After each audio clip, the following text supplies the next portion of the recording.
You want to learn how to use power tools, but you are a total beginner and you don't even know where to start?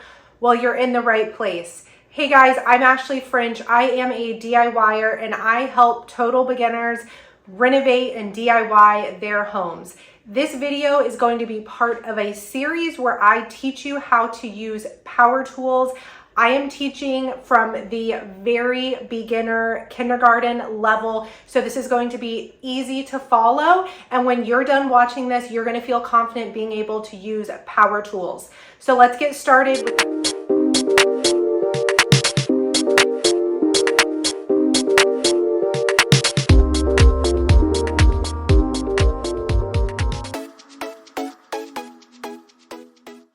This is a 5-inch random orbital sander.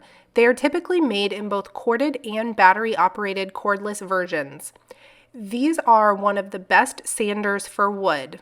It features a circular pad that spins as it sands.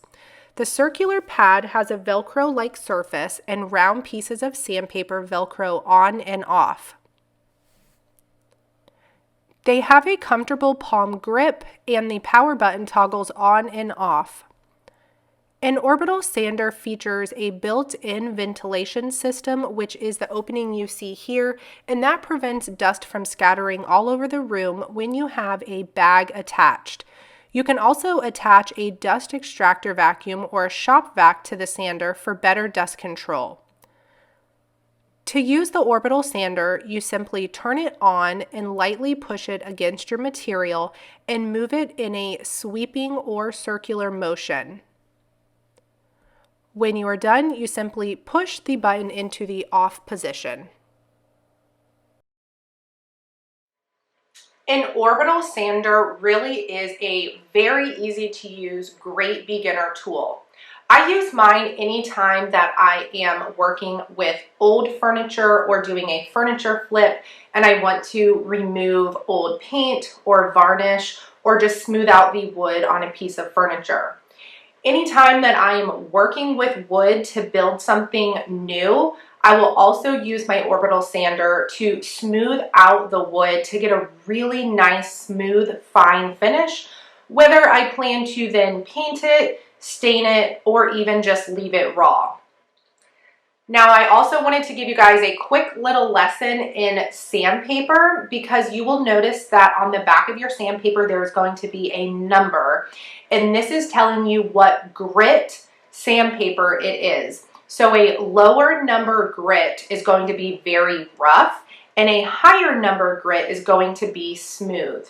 So, for example, this here is an 80 grit sandpaper. Usually on the back, it'll tell you the number.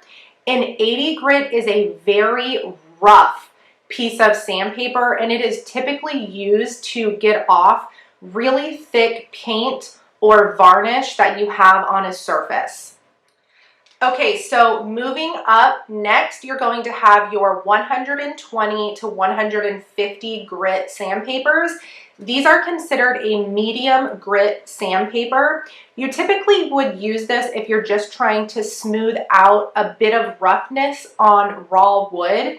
You could also use this to remove paint or varnish if you have just a very thin, light coat. If your paint or varnish is thick, you want to go down to that 80 grit. If it's a very light coat, 120 to 150, a medium grit could get the job done. All right, so moving up next, you would have your 180 to 220 grit sandpaper. These are considered fine, and you would use these if you are wanting to prep a surface and get it really smooth before painting or staining it or as a finish sanding.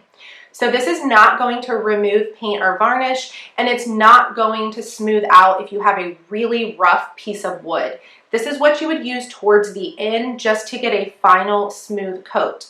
Now, moving up from 220, you get into the 300s and 400s. So 320 grit up to 400 grit plus.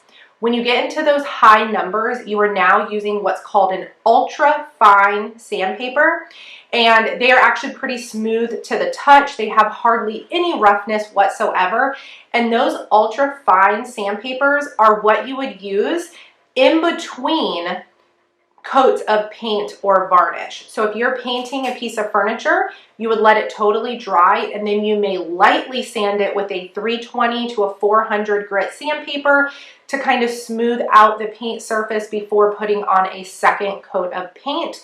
And that would give your piece an ultra smooth finish. All right, guys, if you have additional questions, leave those in the comments below. I will be answering all of your questions and helping you guys in any way that I can.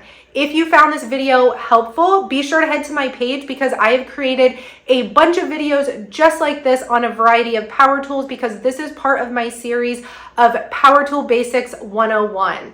Hope you guys subscribe, and I will see you guys soon.